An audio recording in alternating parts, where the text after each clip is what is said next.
Hello, everybody, and welcome back to Smothered and Covered Sports. Just want to thank you all for listening or watching wherever you are or whatever medium you're on. Just a quick reminder, please look us up on YouTube. That's Smothered and Covered Sports on YouTube and subscribe to our channel, or look us up on Facebook, Smothered and Covered Sports, and like our page. We appreciate all the support so far. Thank you and enjoy the show.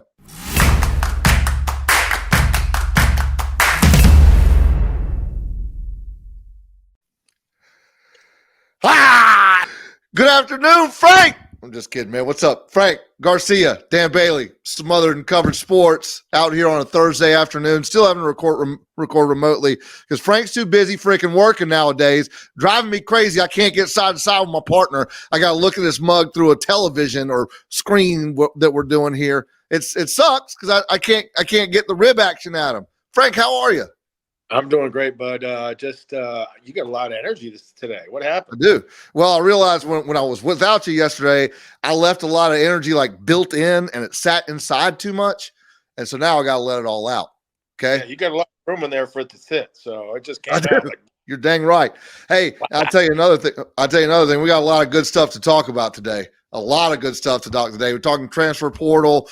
I mean, I want to talk about Colorado and how they're pulling stuff off and what we think they might look like next year.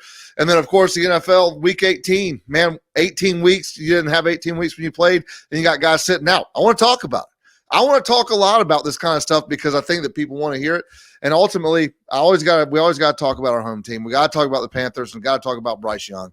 But before we really get moving, guys, thank our sponsors. You can see them down at the bottom. Thank you for their continued support. And Frank, thanks for taking time to be here now that you're a busy entrepreneur and manager. How is that going, Frank?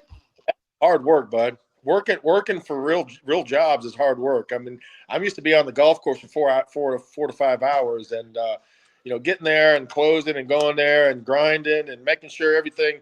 It's more the mental stuff than it is the physical part. That's awesome, man. That's awesome. I look forward to hearing more about it. Really do.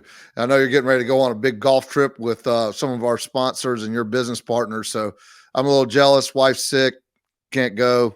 I'm not even going to delve into that and how I seem to routinely cancel on you on trips.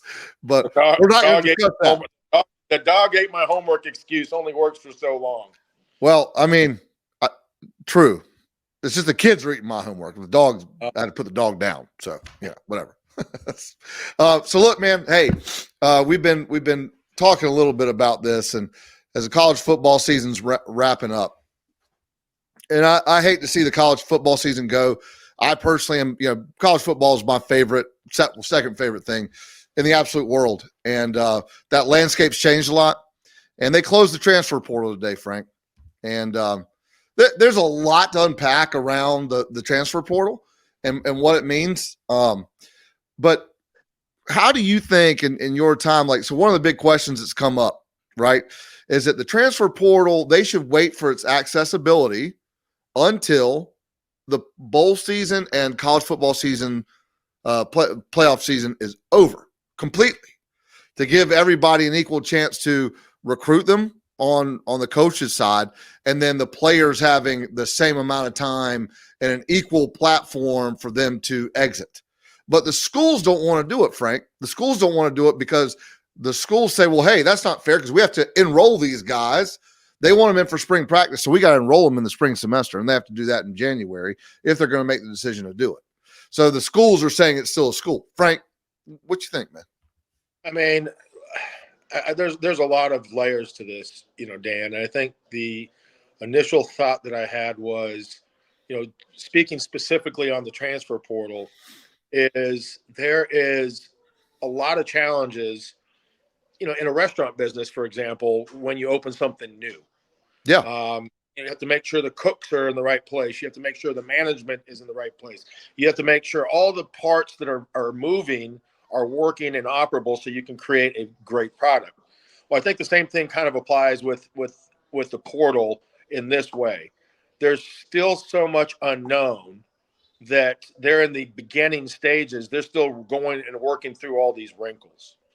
That being said, I think it's terrible for college football. I also think it's very selfish of some of these universities, which is to be expected. they're going to want to control, the outcome of where they want their kids to come, and they don't want kids, picking one place going to another. So they've had a quick window for them to choose, and they have to make a decision quickly. Is it fair to the teams that are still playing? Is it fair to Washington? Is it fair to Michigan? Is it fair to Alabama? Is it fair to the teams that make the Final Four? So, basically what's happened with this entire thing is it's become a free agent period where you'd be foolish if you're a kid in college not to put your name in a transfer portal just to see what fish might bite. Right. So that's what you're going to start seeing is all these kids putting their names in, and then, the pool is going to open, and teams are going to be able to handpick, the kids that they need for their positions. For example, Colorado needed offensive linemen. Guess what? They opened up the transfer portal, and they have the number one offensive line class coming in. That's exactly right. Impact on somebody, on a program. Same thing's going to happen for these big universities that have big dollars. They're going to be able to go and handpick the kids that they want, pay them a little bit more, bring them in. They're going to give them a value, and they're going to be able to build their roster. It's free agency in the NFL, just like you see in college, in pro football. And Ole Miss has the number one class for defense. And what does Ole Miss need? A daggum defense. They need to step up. So I agree, man. Now, look, as far as the colleges go, right, and saying we need people in by this time, so me personally, I don't think that's fair. We need to start looking this. I think it's semi-pro. College is now semi-pro. That's an excuse, and that's a cop-out. That's a way for get people in there and not allow other people to. They're forcing these kids' hands. It's like, you have one day to make a decision on this deal before we pull the deal. Right. So they're not allowing them to, test the waters and be out there to really optimize their worth. They're telling you, you have to make a decision now. If you don't, we're pulling the trigger. It's crazy, man. And they're kids. And you hit it right on the nose. They're kids. We've seen multiple examples of young people that make millions of dollars go broke, and they're supposed to build these protections. And now it's getting even worse because the kids are getting even younger with making this money. And there's not protections. Yeah, well, you're not gonna find a lot of people to feel sorry for a kid playing a game that's making $1 million in college. So I'm not gonna cry these kids a river. They know they have a choice. They have parents. They should be leading them.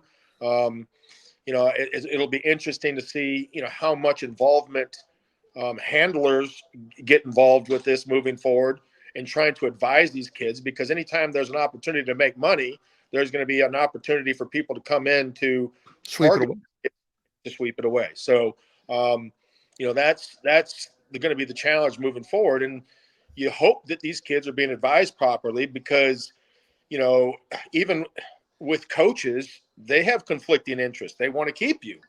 Yeah. They don't want to go into the portal. So are they going to give you the best advice? Other coaches are trying to lure you away. They're saying you need to come here now. There's going to be people in the middle that are, telling them this and telling them that. So they're getting pulled in a lot of different directions. And you'd hope that there is some sort of standard that is going to be made for these kids on who they can communicate with, what's in their best interest, and how this thing goes moving forward. Right. Well, you touched on Colorado a little bit, man. And you and I mean, I don't know how much people know about us, but you and I, we really do spend a lot of time talking before and after this stuff, when a big play happens, or, just when something like Colorado getting the number one transferring class period in the transfer portal. And, Frank, I'm just going to say it, it's probably the unpopular opinion and the unpopular stance, but I don't get it. I don't get how Colorado can get 4 wins. Go from 0 to 4, that's great. Oh, but they got Deion Sanders, so the kids are piling up to go to Colorado to play in now the Big 12, to be a stepping stone in the Big 12. This is going to be a 16-team league. And they've got 16 guys coming in the transfer portal, all 4- and 3-star players. Of course, it'll be a great addition. But I just don't see how it's possible. Now, maybe you can sell me on it after they have a successful season and get bowl eligible. But from everything that came out of that camp, a lot of people saying, "Oh, Deion's preferential to his kids, and Deion's this, and Deion's that," and now people don't even know if he's going to stay. I mean, those are the rumors. You tell me, man. What's the selling point in Colorado, and how can we really sit here and say, "Oh man, Colorado's going to be the team, a good and very competitive team next year"? Kids love guys that have done it, been there, done that. They love enthusiasm. They love excitement. They love flash. They love confidence. They love swag. They love arrogance. They love all those things. They love Hall of Fame players that are going to make them better. And you know as well as I do the reason why Deion Sanders is getting these kids to come and play for him, because he's a hell of a salesman and he's offering them an opportunity to be great. And he sold that to them. They are absolutely coming there for Deion Sanders. It has nothing to do with Colorado. It has nothing to do with the 4 wins that they had last year. It has everything to do with what Deion Sanders is able to sell these kids and how he's able to do it. It's God, it's family, it's we're going to make you better. It's no nonsense. It's it's structure, it's discipline, and it's what a lot of kids want.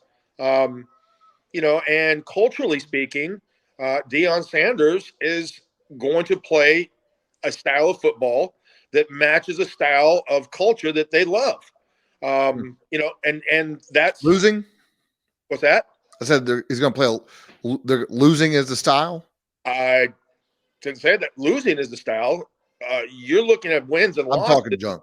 Yeah, you're looking at wins and losses and thinking that's the. I mean, Michigan, if that was the case, would have never gotten better. How do teams get better?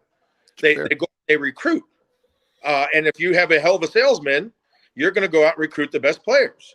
That's the reason why Deion Sanders in Colorado is having success in the portal, is because he's a hell of a recruiter.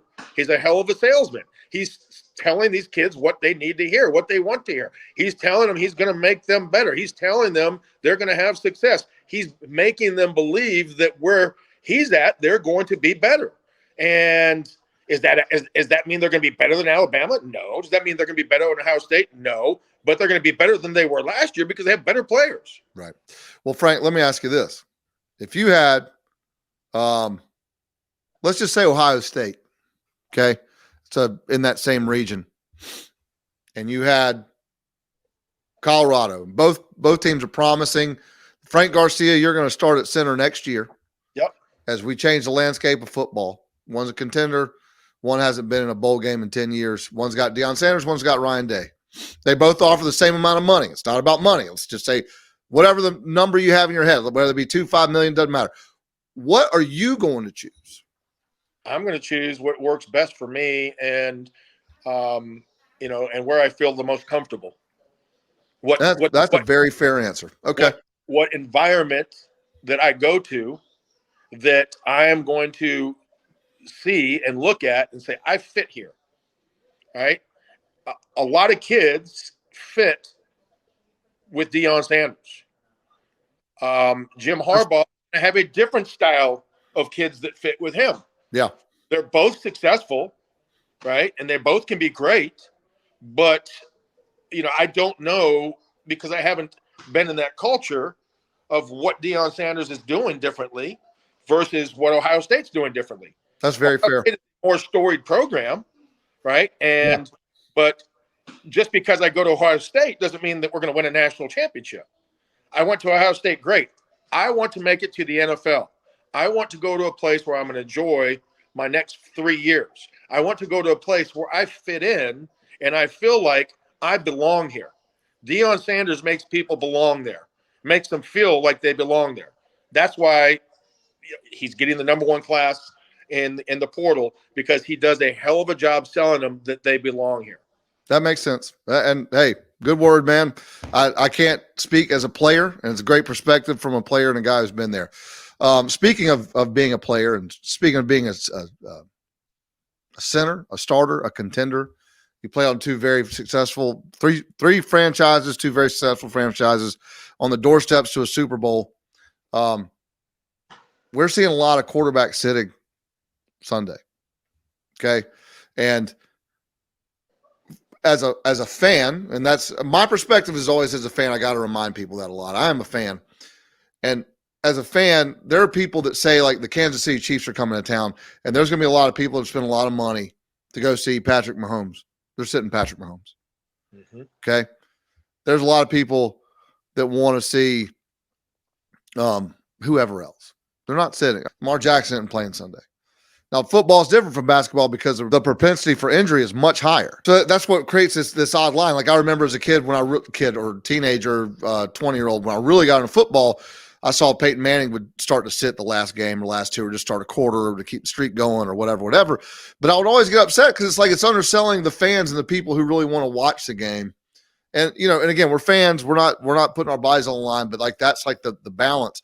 So what do you think? There's a two-edged question. What do you think, number one, about players sitting, about quarterbacks and key personnel sitting when there's nothing to play for? Because we're going to assume that these guys have nothing to play for. But Baltimore's locked up.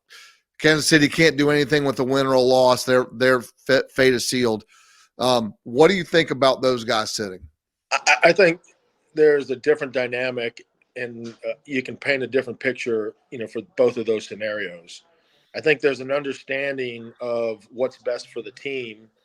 When you're sitting a Brock Purdy or a Lamar Jackson or, Patrick Mahomes, this is what's going to be best for that player to win us a championship this year versus a guy that's not playing for anything. Why would you sit him? He hasn't earned that right. He's not if there was a potential that, he's an older player and you want to have some younger player come in, then I can understand that. If the guy wasn't playing very good and you wanted to look somewhere else, I could understand that. But when you're getting paid to do a job and you're in a position to go out there and play, I think it's the worst message you could send, not just to the team, but to the player, that we're going to sit you because we don't want you to get hurt. Football is a game of injuries. You risk it every single time. Dan, you tell me, if you're in a bunker and there's a guy that's there supposed to be in there with you in that bunker, and you know what? We're going to save him, and the rest of you guys, the hell with you. You have to fend for yourselves. If you die, you die. We're going to save what we think is our best soldier. How would that make you feel if you were, number one, the soldier that was being extracted, number two, the soldiers that were left in the bunker? It's a different, but it's not. Well, that's life or death. So there's a huge difference. I don't. Guess what football was for me? I understand. Life or death. That's my life. Yeah. This is my life. If I don't do this, I don't make a living. I've never had bullets flying at me, so I'm not trying to say that the magnitude of what is happening is even close. It's not. One's a game. One is life or death. Right. Really, life or death. I understand that. I understand the impact. What I'm trying to do is get you to make a comparison of the feeling that a guy would have letting his teammates down, because this is the way I make a living. Yeah. Right. And that's the way that he makes a living. And there's a risk that we both have to take. So what side do you take when the team has nothing to play for as far as from winning? His ass better be out there. You think they should be out there playing? Absolutely. Bryce Young should be out there with the Carolina Panthers. No. I'm talking about Mahomes, Jackson, and those Mahomes, guys. Jackson, and Brock Purdy. This is what's best for the team. Gotcha. Because we are still competing to win a championship, and the ultimate goal is to win a championship. If this has the ability to save them and help them, their legs get better, help their arms get stronger, takes the risk out of that, so I can still go win, I'm still having an opportunity to make money. That makes sense. Right? Yeah, that makes sense. I will sacrifice for that. So you don't think from an organization? Okay, so that makes perfect sense. But you commented on it, so I want to definitely touch on this before we close out. You don't think that it would be healthy for the entire team to sit Bryce Young on Sunday? Why Bryce Young, and why not the starting center? Why not the starting right tackle? Why not the starting running back? Why not the starting wide receiver? What do you achieve? Because what do you achieve by putting Bryce Young out there? The guy's already. I mean, he's like you want to talk about the military world. To me, I look at him as a shell shocked soldier, a guy who's got so much PTSD. He's got to start learning to deal with what it's like without it. I mean, if you got a viable veteran, they're paying to be there, in an Andy Dalton, and they need to get Bryce Young mentally healthy again to fulfill his potential, then the sacrifice of having him sit, to me, makes sense. I don't think he should have played half this year, period, after they started pooping the bed regardless. Then you have a weak soldier. You have a mentally weak soldier if that's the situation you're in. You have the mentally weak player if that's what you're suggesting that Bryce Young is, right? And I don't want mentally weak players on my team. So because of that, if that's the case, then where are you going to go ultimately with that player anyways? Because that's going to be the issue. Right. Well, I mean, from a business perspective, I mean, I can't help but to look at it in that way as well. And I want to protect the biggest investment that the company has, because you're literally – so in another world, it's like driving the best race car in a race for nothing. Because he'll do absolutely nothing. They're going to get smoked by Atlanta this weekend. Let's use that analogy. Let's use your analogy in the race car. If you're a race car driver and you're racing in a race and you don't have a chance to make the points in the final cup race, are you just going to tell your driver to go out there and lag behind so that we don't wreck the car? I'm going to put him in a different car and protect the one that I've got the most investment in. No, you're going to tell him go out there and race your ass off because we need a win. Yeah, but the money is in the car. So this is what I'm saying. I would not run my best car. What? I don't think I'd run the best car. If there's nothing to do but win one race. Then I'm not going to want to play for you because your standard is dependent on ebbs and flows and where we're at. I want to win every time I go out there. And every coach wants to win every time they go out there. And every player wants to win every time they go out there. And I want to do it with the guys that are next to me. They're going to make that same sacrifice. I don't want to do it with a guy that's going to be, and this is not his decision. If it's up to Bryce Young's playing. Right, I agree. I'm tapping out. An organization may say, well, let's look at other players and things of that. But I don't agree with that. I don't agree with that whatsoever. You get paid to play a game. Injury is a part of this game. We have fans that paid money to come out here, and we're going to put our best foot forward for as long as we can. If this game gets out of control, then we might take players out to reserve them, for the future. But right now, as we start, we're going to come out here and try to win this game. Yeah, well, I mean, I hear you, man. I just think of it from a business perspective, and I would want to protect the big investment in the future. Okay, just transparent. Most of the guys you said, what's the center thing? Who cares? He sucks. He has not been playing well. What has he done that makes you think that he's going to be the future of this organization? They have to bank on it. The investment has been made because the investment's been made. No, okay. Well, the investment's made all the time. We make trades all the time too in the NFL. Well, you're only as good as where do you think? Where's Bryce Young playing next year, Frank? Well, he's going to play for the Carolina Panthers, no doubt, for the next. But that doesn't mean he's going to be the future of this organization. There could be a better quarterback that comes in and beats him out. There could be a lot of things that happen. You could sit him out and, the next guy comes in and he gets Wally pipped. Well, I don't see it happening. We don't see it happening because we haven't seen it happen yet, but there's always that potential. Well, the Panthers have had one guy do it, right? The Panthers had a backup come in and show up the starter and take us to the Super Bowl. So that's right. Daylight coming, you got it, Delone. Kurt Warner. Did you think that Kurt Warner was going to be Kurt Warner? No. Before he was Kurt Warner? No. Did you think Brock Purdy is going to be Brock Purdy before he's Brock Purdy? No. So there's a lot of guys, not just one guy. I mean, the NFL is not for long. What have you done for me lately? There's 31 other teams that you're competing for one position. At that position, at quarterback, there's only one guy that plays, one guy that starts. And if there's been first rounders that, Jamarcus Russell. He was the number one. He ain't Jamarcus Russell, but yeah. He's how much better has he done? It's hard for me to admit. Off, and let's be honest. Well, I don't think he's got the weapons around him to be successul. And I don't want to get into it. We have plenty of time to talk Bryce Young. We've got an entire offseason to talk Bryce Young.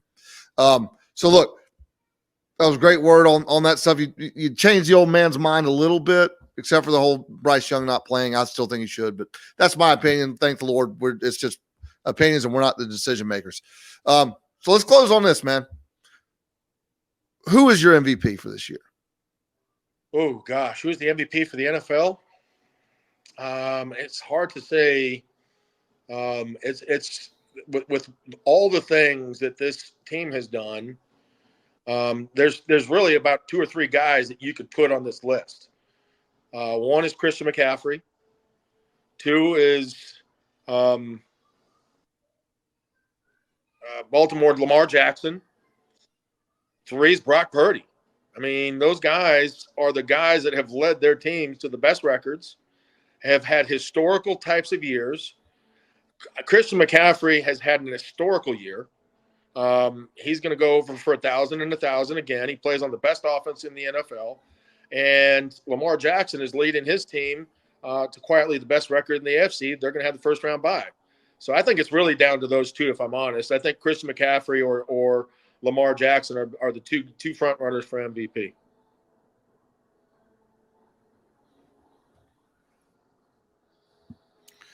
Well, Vegas has Lamar Jackson. It's hard to argue that. Guy's been a stud all year. I'd love to see Christian McCaffrey win it because I'm still a Christian McCaffrey fan. I hated to see him go, but I agree with you that those are the top 2. Who does Vegas have at 2? You're breaking up.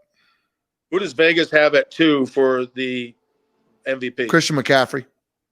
So those are the front runners, and they should be. I mean, and it comes down to it's either going to be a quarterback or Christian McCaffrey. I think Christian McCaffrey is as valuable as a quarterback. It's hard to argue. Lamar Jackson touches the ball every single time and has had a heck of a year too. So either one of those guys I think are very deserving. I wouldn't be mad either way, but I would lean towards Christian McCaffrey. Well, guys, we're going to close out on that. Frank, thanks for your time. Get back to work, bro. Go do your thing. Take care of that little boy, that little stud you're raising up there to be another NFL player. All right, you got it. We'll see you tomorrow, brother. Take care, guys.